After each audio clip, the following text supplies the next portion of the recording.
Students, आज के इस वीडियो में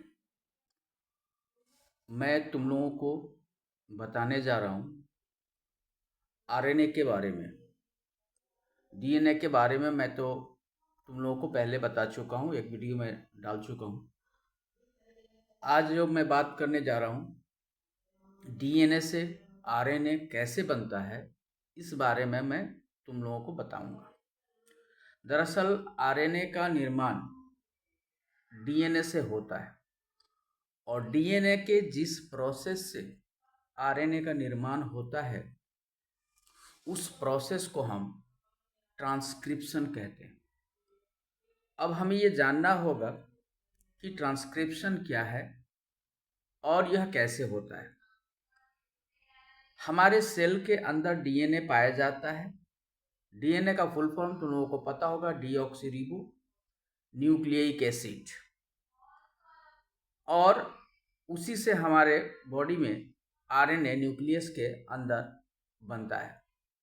यानी कि आरएनए का फुल फॉर्म होता है राइबोज न्यूक्लियिक एसिड, यानी कि आरएनए के पास राइबोज नामक शुगर होता है और डीएनए के पास डीऑक्सीराइबोज नाम का शुगर होता है।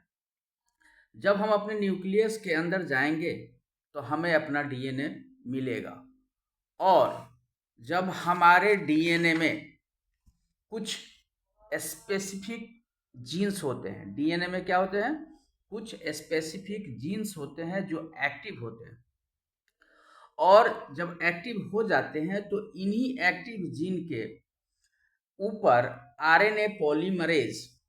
आरएनए पॉलीमरेज नामक एंजाइम अटैच हो जाता है और डीएनए के ऊपर मूव करने लगता है। यानी कि मान लो कि ये अगर इस तरह से डीएनए है, इसके ऊपर अटैच हो जाएगा और डीएनए के ऊपर मूव करने लगता है आरएनए पॉलीमरेज एंजाइम। जैसे ही ये एंजाइम डीएनए को ऊपर एक्टिव होता है, मूव करना शुरू करता है, तो यह बीच से ऐसे डीएनए को अलग करना शुरू कर देता है।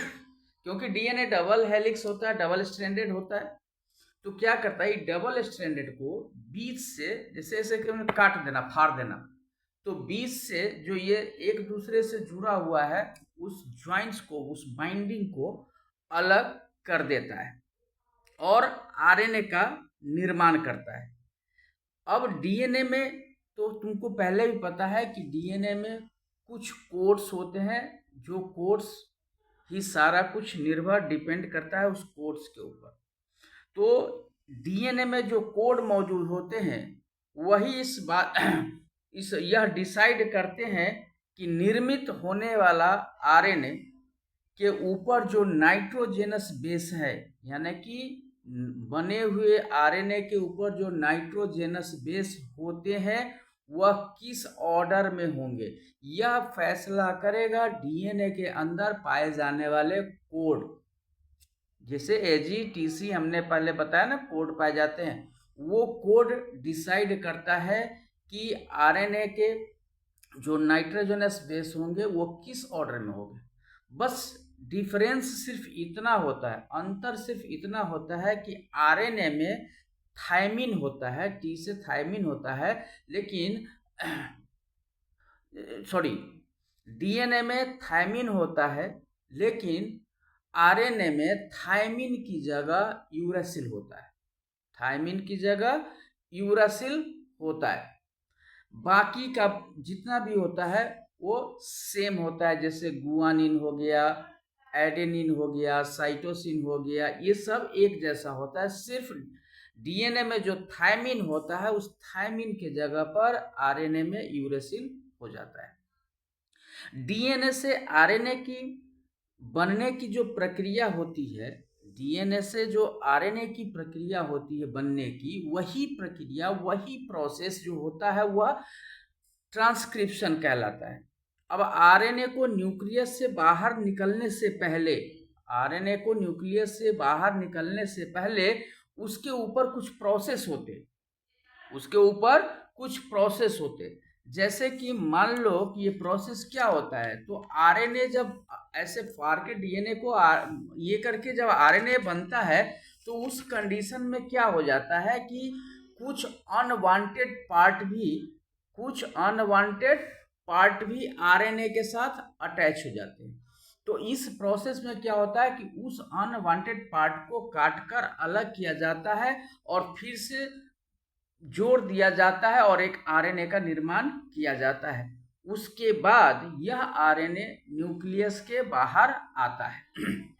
अब आरएनए क्या होता है, जैसे 2 स्ट्रैंडेड था डीएनए डबल स्ट्रैंडेड, तो अब उसको फाड़ के अलग कर दिया, तो आरएनए क्या हो जाएगा, आरएनए हो गया सिंगल स्ट्रैंडेड यानी कि सिंगल हेलिक्स।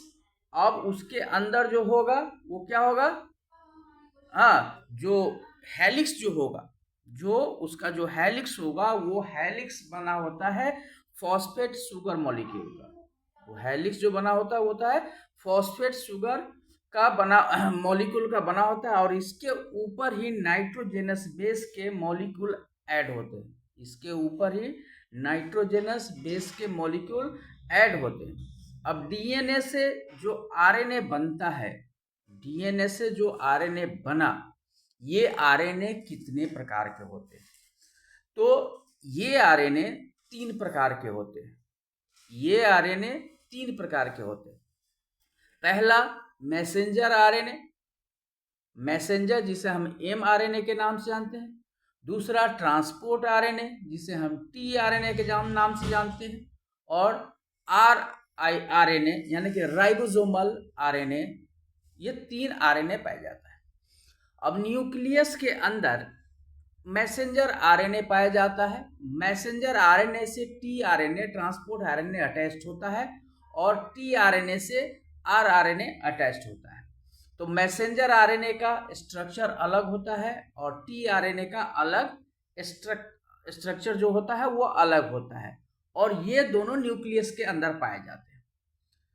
आरआरएनए जो है राइबोसोमल आरएनए, न्यूक्लियस के अंदर एक और ऑर्गेनेल्स होता है जिसको हम न्यूक्लियोलस के नाम से जानते हैं। तो न्यूक्लियोलस के अंदर क्या होता है, क्रोमैटिन फाइबर होता है। न्यूक्लियोलस के अंदर क्रोमैटिन फाइबर होता है। तो मैंने न्यूक्लियस जब पढ़ाया था उसमें क्रोमैटिन में मैंने बोला था कि जो क्रोमैटिन जो होता है, क्रोमैटिन वह कहीं कहीं डेंस हो जाता है, कहीं कहीं डेंस हो जाता है, और वही डेंस क्रोमैटिन आरआरएनए का निर्माण करता है, आरआरएनए का निर्माण करता है। क्योंकि राइबोसोमल आरएनए जो होता है वह राइबोसोमल और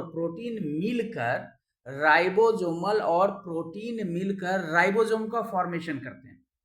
राइबोसोमल और प्रोटीन मिलकर क्या फॉर्म करते हैं, राइबोसोम का फॉर्म करते हैं, और वो राइबोसोम प्रोटीन के बनाने में, सिंथेसिस करने में मदद करता है। तो अब जो है सो टीआरएनए का क्या काम है, टीआरएनए का काम है कि जैसा कि प्रोटीन बनाने के लिए हमारे बॉडी को 20 अमाइनो एसिड की जरूरत होती है, 20 अमाइनो एसिड की जरूरत होती है, जिसमें से 10 अमाइनो एसिड हमारे बॉडी के अंदर पाया जाता है। बट 10 अमाइनो एसिड हमको बाहर से फूड के माध्यम से लेना होता है। तो जो अमाइनो एसिड हमारे बॉडी के अंदर पाया जाता है उसे हम नॉन एसेंशियल अमाइनो एसिड कहते हैं, उसे हम नॉन एसेंशियल अमाइनो एसिड कहते हैं। और जो हमको बाहर से लेना होता है यानी कि फूड के सहारे लेना होता है, उस अमाइनो एसिड को हम एसेंशियल अमाइनो एसिड कहते हैं, एसेंशियल अमाइनो एसिड कहते हैं। तो ये एसेंशियल अमाइनो एसिड यानी कि 20 अमाइनो एसिड जब तक नहीं मिलेगा तब तक राइबोसोमल आरएनए प्रोटीन को सिंथेसिस नहीं कर पाएगा। तो जैसे ही हम फूड इंटेक करते हैं और फूड का डाइजेशन होता है और ब्लड में जैसे ही न्यूट्रिएंट्स हमारे सेल के अंदर जाता है, तो जैसे ही न्यूट्रिएंट्स सेल के अंदर जाता है तो न्यूक्लियस में पाए जाने वाले मैसेंजर आरएनए उसकी पहचान करता है कि amino acid, essential amino acid आ गया है, और उस एसेंशियल अमाइनो एसिड को वह पकड़कर अपने साथ बाइंड करके टीआरएनए के पास हैंड ओवर कर देता है। और जैसे ही टीआरएनए को अमाइनो एसिड मिलता है, वह अमाइनो एसिड को लेकर बड़ी खुशी खुशी आरआरएनए के पास जाता है कि चलो अब तो प्रोटीन सिंथेसाइज होने के लिए जो चीज चाहिए था वो मिल गया, अब प्रोटीन का सिंथेसाइजेशन हो जाएगा। अब वह आरआरएनए के पास अमाइनो एसिड को दे देता है और इस तरह से आरआरएनए हमारे बॉडी के लिए प्रोटीन का सिंथेसाइजेशन, प्रोटीन का फॉर्मेशन शुरू कर देता है। तो एक बात ये ध्यान इस बात से रखिएगा, एक बात आप लोगों को पता चल गया होगा कि ये जो आरएनए और डीएनए है ये क्या है, जेनेटिक है, हमारे पिछले पूर्वजों से हमारे अंदर ट्रांसफर हुआ है। तो जिसके बॉडी में जैसा डीएनए, जैसा जीन, जैसा आरएनए ट्रांसफर होगा उसके बॉडी में प्रोटीन के सिंथेसाइजेशन उसी अनुरूप होगा और उसके बॉडी का फॉर्मेशन उसी प्रकार का होगा। तो ये रहा तुम लोगों को मैंने कि डीएनए से आरएनए का ट्रांसक्रिप्शन कैसे हुआ उसके बारे में मैंने आज ये वीडियो में तुम लोगों को इस क्लासेस में मैं तुम लोगों को बताया। नेक्स्ट क्लास में फिर किसी दूसरे टॉपिक पर हम लोग बात करेंगे।